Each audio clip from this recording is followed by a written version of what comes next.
Hey, howdy. So, you might notice I already did the dailies and the weekly. That's because I'm a dumbass, and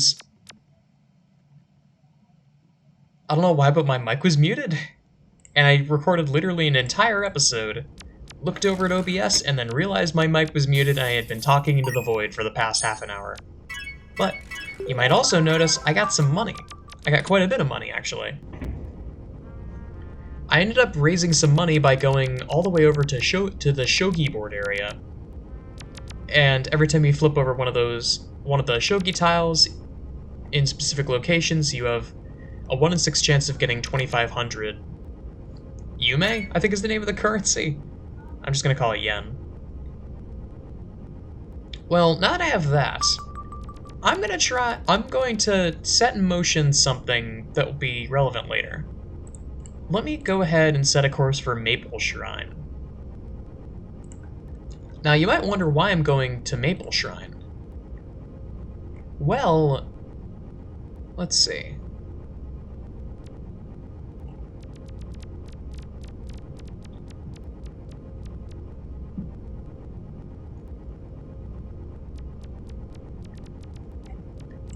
Actually, let me start by going to laundromats, or by showing off laundromat.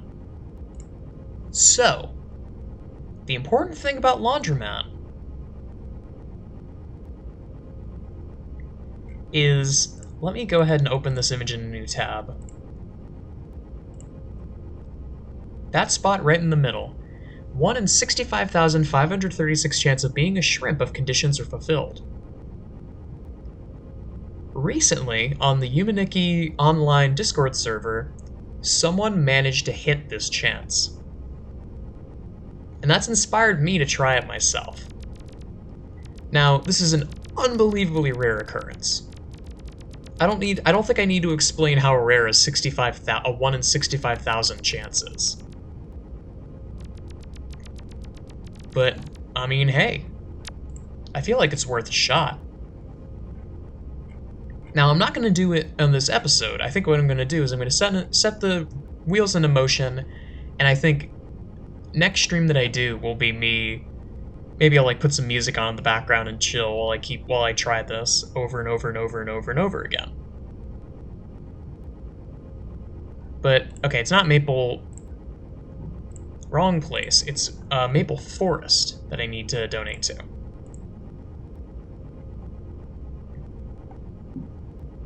There you go. I need to go to Golden Chinatown in Maple Forest, which is actually a pretty deep area. And I know I have the connection to Oil Puddle World unlocked, so I can just go there.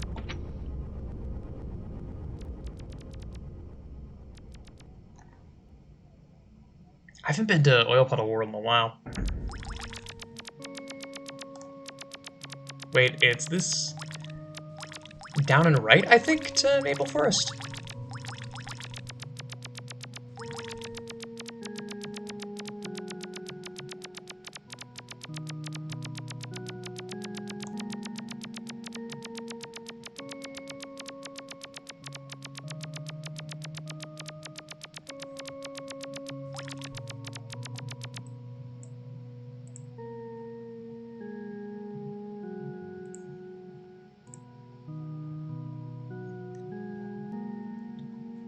Let's see.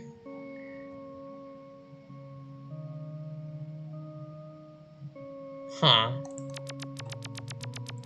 Maybe go straight down to the blue guy, a little bit further down, and turn. There you are.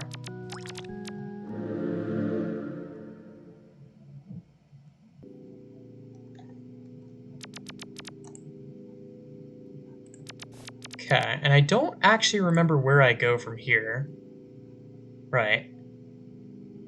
So I have to go to Digital Forest first. Or Digital Forest. I need to go to the second section first. And I remember there's a weird side path. It's a media fire moment.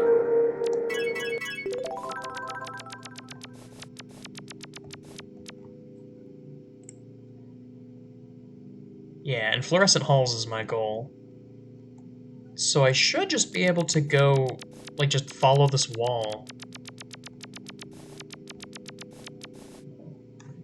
And there we are. Fluorescent halls, and then from here we go to laundromat. Funny how that works out.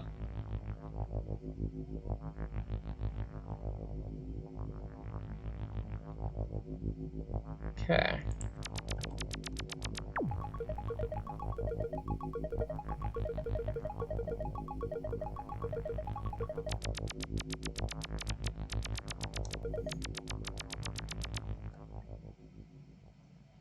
Let me see, as I'm walking by, let me see if I can find that hallway. Is that hallway right there? Wait. Or not?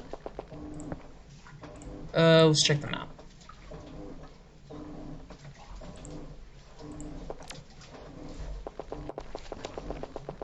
Eh.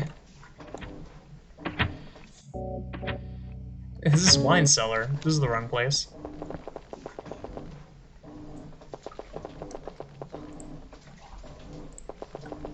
Oh wait, no, it's right up ahead.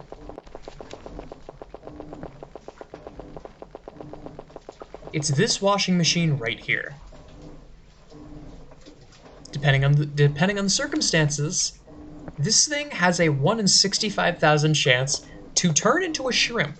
I don't know the sprite. I don't know what it looks like. It might just like have a shrimp inside or something like that. All I know is what I've heard.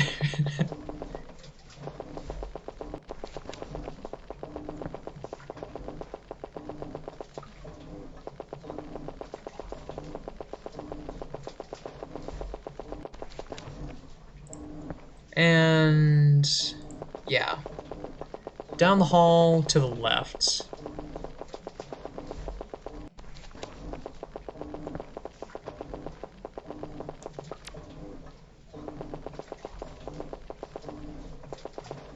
Is this the place? I guess so.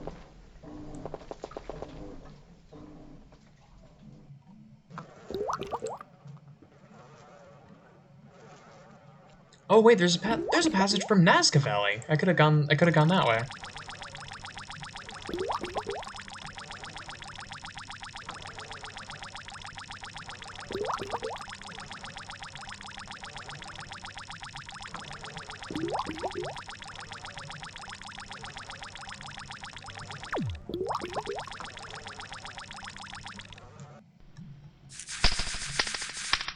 Okay.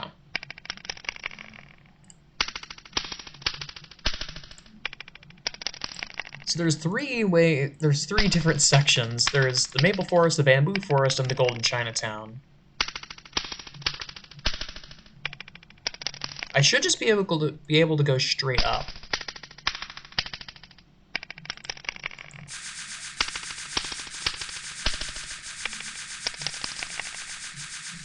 God's sake, it's one of the... I think it's one of these again. I noticed that when it gets to the snakes, it says use penguin to slide up to them, then chainsaw to get past them.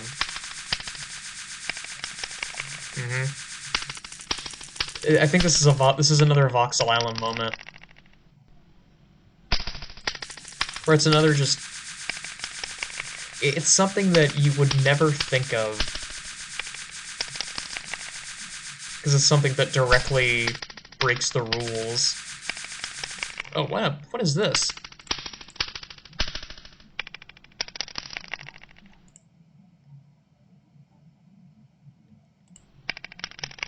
Huh?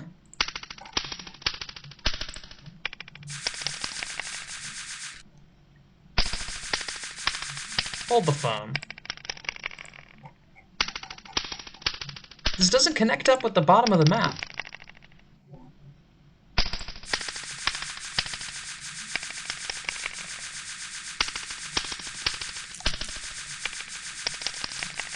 Huh.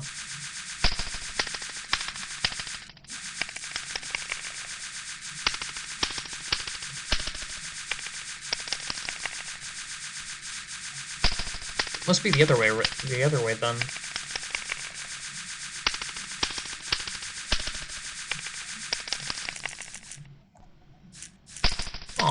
little...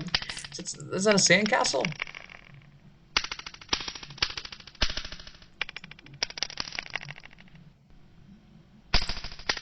Am I going insane?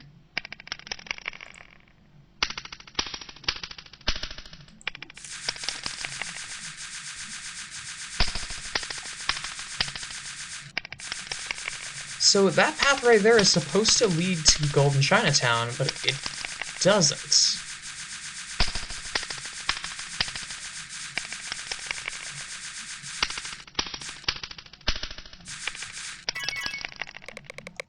Maybe Penguin?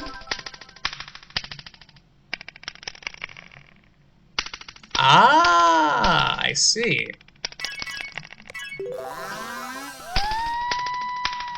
How would you ever think of that?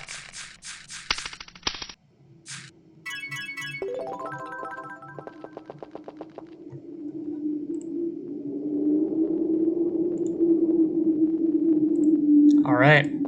Well, this is the thing. I have over 10,000 yen. Let's go donate 10,000 yen.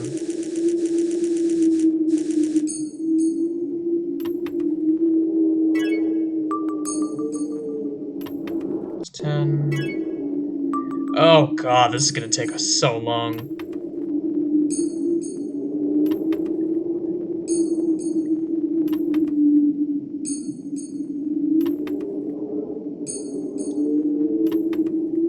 I have to go until I'm at 2,710 yen. I'm just gonna go until a little bit over that, just in case I miscounted. Because I don't want to have to do this again.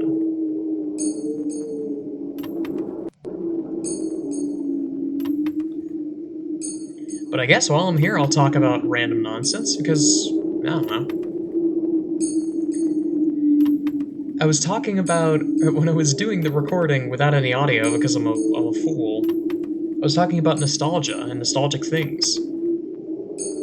Because I was able to get Little Big Planet working. Unfortunately, it was an emulation, and playing a PS3 game on keyboard is never fun.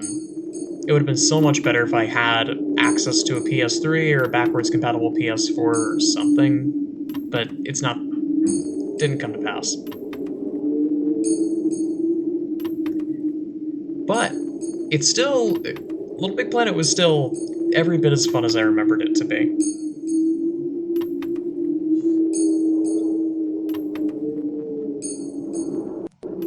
Now granted, if I want a good story, the real best one is the second one.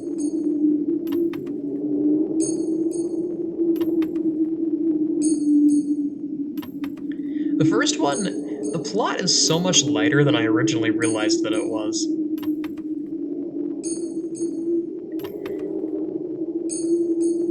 Because it really is just, you go to the end of the king and queen's area, and they're like, yeah, you should go visit Zola. And then you break a statue, and then you help Zola with his thing. And he's like, yeah, you should go to one of the monkeys is like, hey, you're good at fixing broken families. You should go help Frida at her wedding. And it kind of just continues in that fashion until you get to the end of the game. Meanwhile, LBP2 is an actual plot, and in retrospect, I feel like I like it a lot more for that. Pardon me.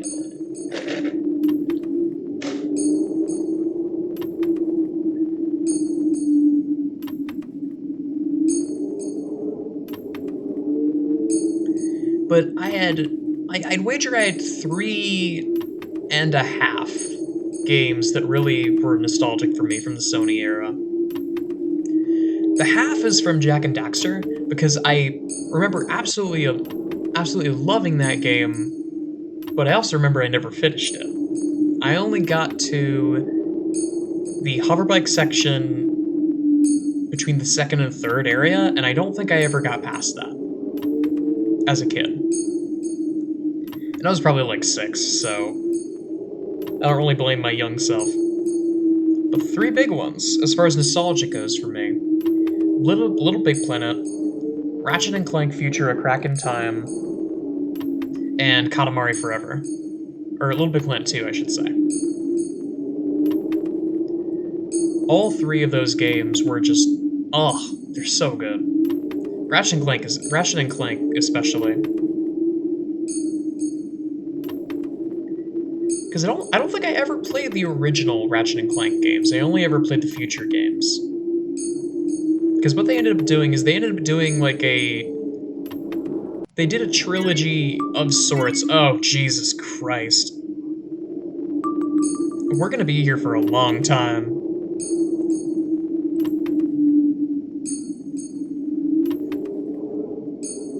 What they ended up doing was they ended up doing like a trilogy of sorts. With Tools of Destruction was the first game, Quest for Booty was the second, and Crack in Time was the third. And Into the Nexus was sort of like a fourth. It was meant as like an epilogue to kind of tie up some loose ends. Fill in some plot points, kill off some characters, and then from then on, the next game from there was freaking Rift Apart, which came out last year, as opposed to freaking Into the Nexus, which came out in 2018, I think.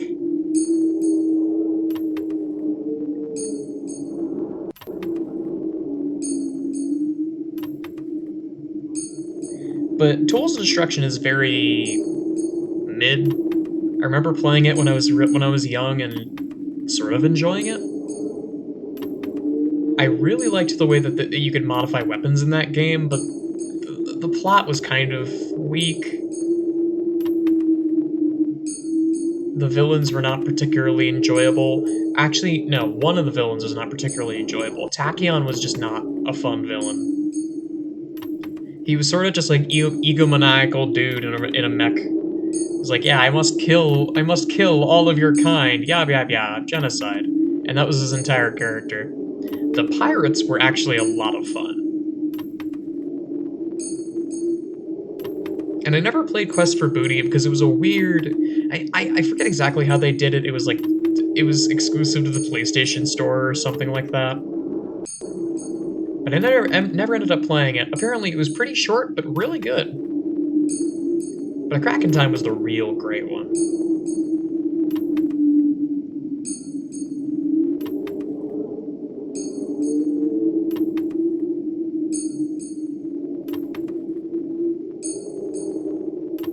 Oh, I see I'm not the only one. Someone else is now doing the shogi.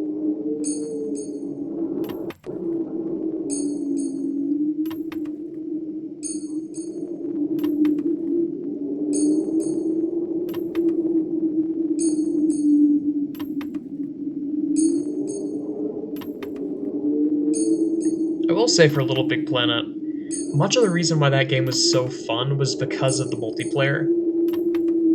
And because of the DLCs.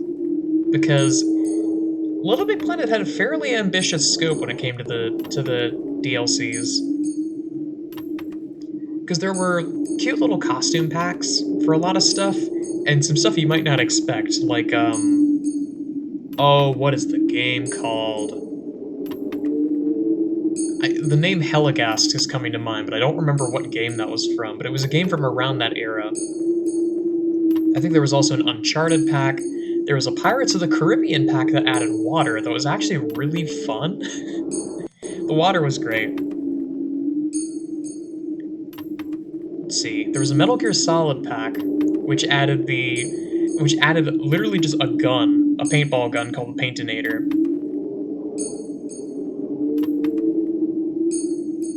And that one in particular I remember being really funny because it's Metal Gear Solid. Like, the tonal dissonance between Little Big Planet being really happy and cutesy and about sharing versus Metal Gear Solid, which is hyper, like, dystopian. Soldiers are built and programmed like machines, built just to kill, to slaughter, to conquer. The mixing of those two is very funny to me. There's a Pirates pack, there was a History pack, a Monsters pack, and a Marvel Comics pack. And this was good Marvel. And I will die on that hill that pre-MCU Marvel is just kind of better than post MCU Marvel. Because it didn't need to take itself seriously. And hell, it didn't even want to take itself seriously for a lot of it.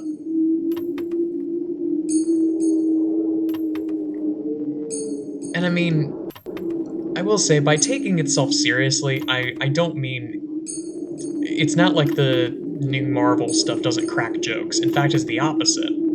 Anyone who's seen a Marvel movie past Guardians of the Galaxy knows the kind of atmosphere that Marvel movies like to have. Of really, like, quippy one-liners from every single character at every given moment. Except the villains, but they still get quips, just not as often.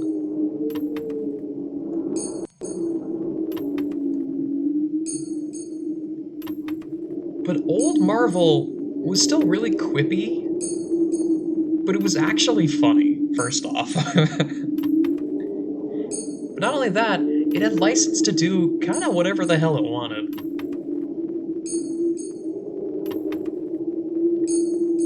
Like there's a lot of sets of characters from pre-MCU Marvel, like the Fantastic Four come to mind, where a lot of the fun of it was kind of just that they weren't jokesters, or at least they weren't jokesters all the time. When the chips were down, that was a very tense and engaging series. Now, it wasn't perfect. Reed Richards is an asshole, and that is just that is just a well-respected fact of the Fantastic Four. Reed Richards is a dick, and that's just a thing. And Johnny Storm is also kind of a dick sometimes, but he gets a pass because he's the Human Torch.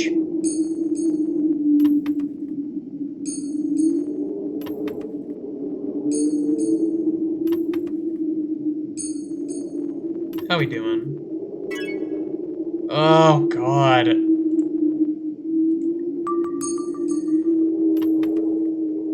Are we gonna have to do this in multiple trips?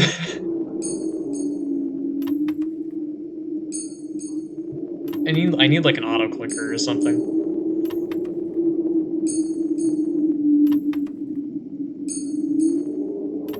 Distasteful anchovy. But another series that comes to mind is Spider-Man. On one hand, I feel like Tom Holland is a perfect, not a perfect Spider-Man, but he's a really, really good Spider-Man. As like that early era teenager Spider-Man who's really awkward, but also very lovable. And he kind of just goes where the stronger superheroes tell him to go, and then he has some funny lines, and then he webs up the guy and runs off. And that's just his character. That being said, I absolutely love older, more mature Spider-Man. Seems like we're not getting that for a while because Tom Holland is still going strong in his contract. But something I would absolutely love to see is there is a arc called The Superior Spider-Man, which probably won't be for a while because they would have to introduce Dr. Octopus in a more standard way, where he's just like a white dude with goggles who's just evil, and that's his entire character, is that he's evil and he has these octopus tentacles and he was a scientist. But there was an arc where, long story short, Dr. Octopus swaps bodies with Peter Parker. Otto Octavius becomes Spider-Man. And at first, it's a victory. Like, yes, I did it. I finally beat Spider-Man, before slowly realizing that he is now Spider-Man. And he has to do everything that Spidey did. He has to protect the city. He has to take on the mantle of responsibility and ask himself, basically, what does it mean to be a hero? What does it mean to put on this mask? And it's good. It's really, really good. Now, eventually, Peter Parker does come back, because why wouldn't he? But it's really fun. It's just nice to have a more mature, more... I don't want to say darker, but definitely a lot sterner of a Spider-Man. And the reason why this might take a while to come to pass, and also the reason why probably will never come to pass, is because that storyline has a pretty significant role in a later storyline called Spider-Verse. The same Spider-Verse that Sony has used in their Spider-Man movies. But long story short, a bunch of different Spider-Men come together, and Otto Spidey is one of them. And he ends up messing everything up, and his meddling... I don't know for certain, but I think his meddling was the catalyst for Secret Wars. I don't know for sure, though. Which, again, is something that apparently they're planning on building up to a Secret Wars sort of arc in the MCU. Meaning, Otto is probably not going to happen. Which is very sad. But something else that is very sad is the position that the Fantastic Four are in at the moment.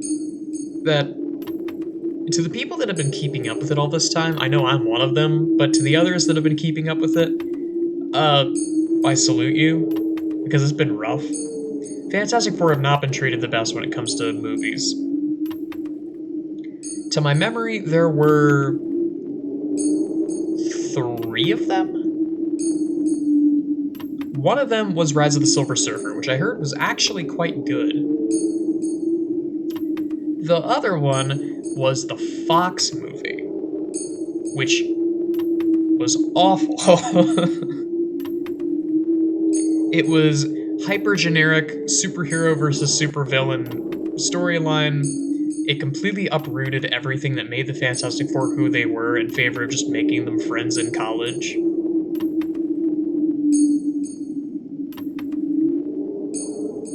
And it's just not good. And I have been waiting for ages for an actual Fantastic Four movie in the MCU. Because, long story short, for a very long time, X-Men and Fantastic Four belonged to Fox, because Marvel was running out of money and sold the 2 properties over to them for a time. Now, when Marvel was bought by Disney, they were able to get the capital to buy the IPs back. This led to the really weird situation with Spider-Man, but I think that's basically resolved at this point.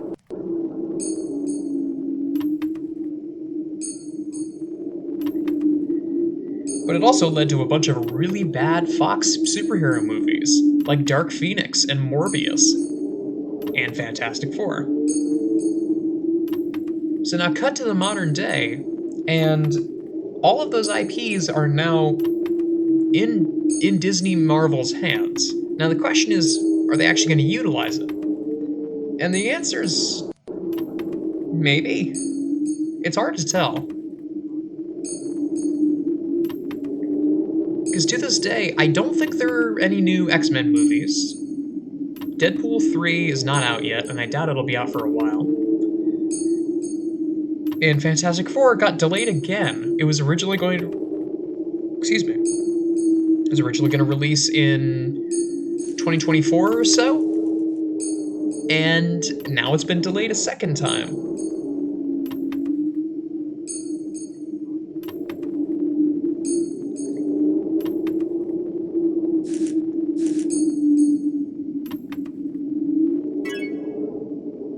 Oh god. Yeah, I think I'm gonna keep going and see where this takes me, but that's all I got for now. Thanks so much for watching, y'all.